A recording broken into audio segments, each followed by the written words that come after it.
ఇక మిత్ర అలా క్రిందికి నడుచుకుంటూ వస్తూ ఉంటాడు. అసలు తనెందుకొచ్చింది అని మనసులో అనుకుంటూ సరయుని చూస్తూ ఉంటాడు. హాయ్ మిత్ర, నీకోసమే నేను ఎదురు చూస్తున్నాను. అవునా, నాతో నువ్వేం మాట్లాడాలి అంటే మిత్ర, అది నువ్వు నాతో ఏం మాట్లాడడానికి ఈ ఇంటికి వచ్చావు సరియో? సరే, ఏదైనా చెప్పాలనుకుంటే కూర్చొని మాట్లాడు, ముందు కూర్చో అని అనగానే ఇంటికి వస్తే అతిథి మర్యాదలు మాత్రం చాలా బాగున్నాయి. ఎనీవే, నేను ఇంటికి వస్తే మీరు ఎలా నన్ను రిసీవ్ చేసుకుంటారో లేదో అని చిన్న సందిగ్ధంతోనే వచ్చాను మిత్ర. కానీ రాగానే లక్ష్మి మాత్రం రిసీవ్ చేసుకునే విషయంలో చాలా బాగా నచ్చింది. అలాగే నువ్వు కూడా ఏ మాత్రం నేను నీకు పోటీ పడుతున్నా కూడా నువ్వు ఏమీ ఆలోచించకుండా కూర్చున్నాకే ఏదైనా మాట్లాడమని మర్యాదపూర్వకంగా చెప్పారు కదా, ఆ విషయంలో మాత్రం నేను చాలా సంతోషపడుతున్నాను మిత్ర. ఎనీవే, మీ అందరికీ కూడా నేను ఒక ముఖ్యమైన విషయం చెప్పడానికి వచ్చాను.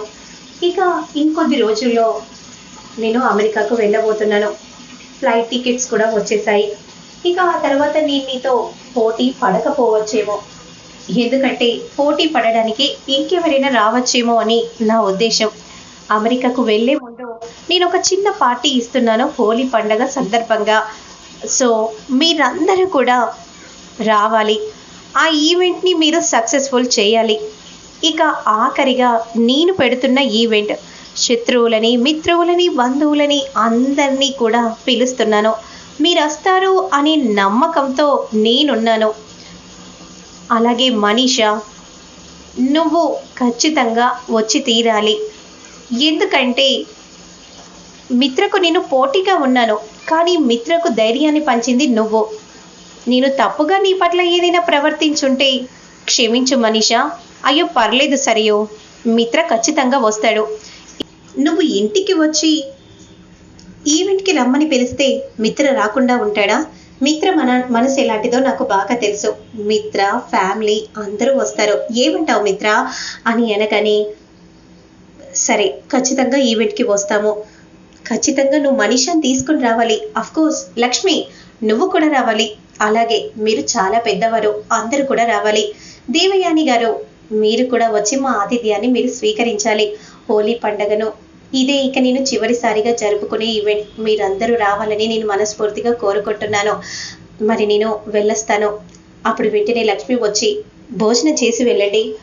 అయ్యో పర్లేదండి, నేను వెళ్తాను, నేను బయట తినేస్తానులేండి, పర్లేదండి. మీరు తినండి, తింటేనే కదా మా ఆతిథ్యాన్ని స్వీకరిస్తేనే మళ్ళీ మీ ఇంట్లో మేము అడుగు పెడతాము.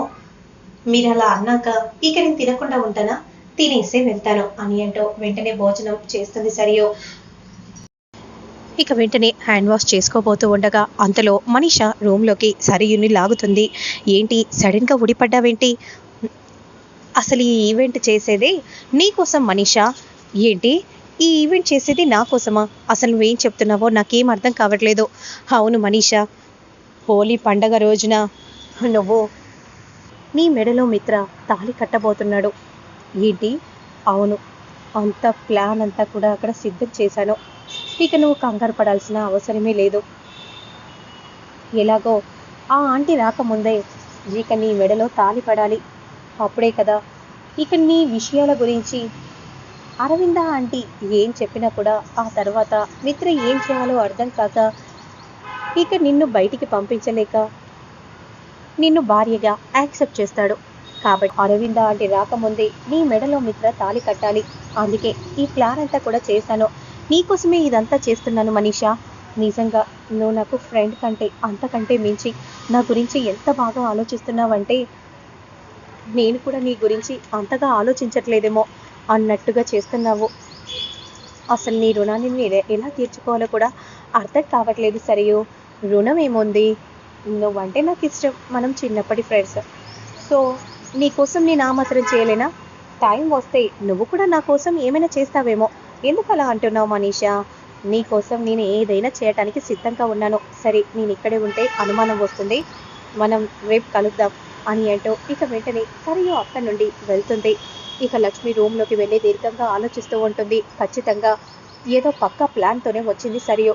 అంతలో వివేక్ కూడా వస్తాడు. అవును వదినమ్మ, ఇంట్లో అందరినీ ఈవెంట్కి రమ్మని అందంటే ఏం జరుగుతుంది? ఆతిథ్యాన్ని స్వీకరించి కూడా వెళ్ళిందంటే ఖచ్చితంగా మిత్ర వస్తాడని అని నమ్మకంతోనే వెళ్ళుంటుంది. ఇప్పుడు అన్నయ్య మనీష ఇద్దరు వెళ్తారు. ఇప్పుడు ఎలా వదినమ్మా అని అనగానే కంగారు పడకు వివేక్, నేను చూసుకుంటాను అని లక్ష్మి ధైర్యం చెప్తూ ఉంటుంది. ఇక మరోవైపు మిత్ర రూమ్లోకి రాగానే లక్ష్మి, ఈవెంట్కి వెళ్దామా? మీరు వెళ్ళండి, మనీషని తీసుకొని మీరు వెళ్ళండి. ఎంతైనా ఆఫీస్ పర్పస్ కదా, ఆ తర్వాత మేము వస్తాంలేండి.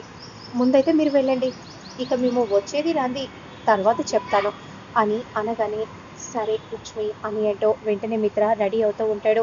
మిత్ర, మనం వెళ్తున్నాం కదా, వెళ్తున్నాం మనీష, త్వరగా రెడీ అవ్వు, వితిన్ 1 అవర్లో మనం ఇక్కడ నుండి స్టార్ట్ అవ్వాలి అని మిత్ర చెప్పగానే వెంటనే ఇక మనీష ఎంతో సంతోషంగా రెడీ అవుతుంది. ఇక దేవయాని మాత్రం నువ్వేమో ఈవెంట్కి వెళ్తున్నావు, హోలీ పండగ రోజు మిత్రతో నువ్వు ఎంతో సంతోషంగా గడపబోతున్నావు, కానీ మేమేమో ఇక్కడ ఎర్రిదద్దమ్మల్లా ఉండాలి. నాకు కూడా నీతో పాటు రావాలని ఉంది, కానీ ఆఫీస్ తరఫున మిత్రతో వెళ్తున్నాను కదా ఆంటీ, అందుకే ఆంటీ మిమ్మల్ని తీసుకెళ్ళట్లేదు. సరేలే మనీషా, నువ్వు సంతోషంగా ఉంటే నేను కూడా సంతోషంగా ఉన్నట్టే కదా అని దేవయాని అంటూ ఉంటుంది. ఇక వెంటనే మనీష, రెడీ అయ్యావా? మిత్ర, పద వెళ్దాం. లక్ష్మి, మేము వెళ్ళొస్తాము, పద మిత్ర అని అంటూ ఎంతో సంతోషంగా మనీష బయలుదేరుతుంది. ఇక సరియు మాత్రం మిత్ర వస్తాడా లేదా, మనీషని తీసుకొని వస్తాడా లేదా అని అనుకుంటూ ఉంటుంది. అంతలో కారాగి మిత్ర మనీష ఇద్దరు తీయగానే చాలా సంతోషపడిపోతూ ఉంటుంది. హాయ్ మిత్ర, నిజంగా పిలవగానే వస్తావని అనుకోలేదు, చాలా సంతోషంగా ఉంది. లాస్ట్ ఈవెంట్ అని చెప్పాక రాకుండా ఉంటానా? ఖచ్చితంగా వస్తాను కదా, మా ఇంటి ఆతిథ్యాన్ని ముఖ్యంగా స్వీకరించావు, బంధువైనా శత్రువైనా ఖచ్చితంగా నేను వచ్చి తీరుతాను అని మిత్ర చెప్పగానే అంతలో ఇక అందరూ కూడా మిత్ర దగ్గరికి వచ్చి మాట్లాడుతూ ఉంటే వెంటనే మనీషాను పక్కకు తీసుకెళ్తారు. ఏంటి, మీ ఇద్దరిని లక్ష్మి పంపించిందంటే నేను నమ్మలేకపోతున్నాను. కొంపతీసి ఏదైనా ప్లాన్ చేస్తుందా? తనెందుకు ప్లాన్ చేస్తుంది? ఎలాగో తను ఇక్కడికి రాదు కదా, మనం చెయ్యాల్సింది చేస్తే సరిపోతుంది.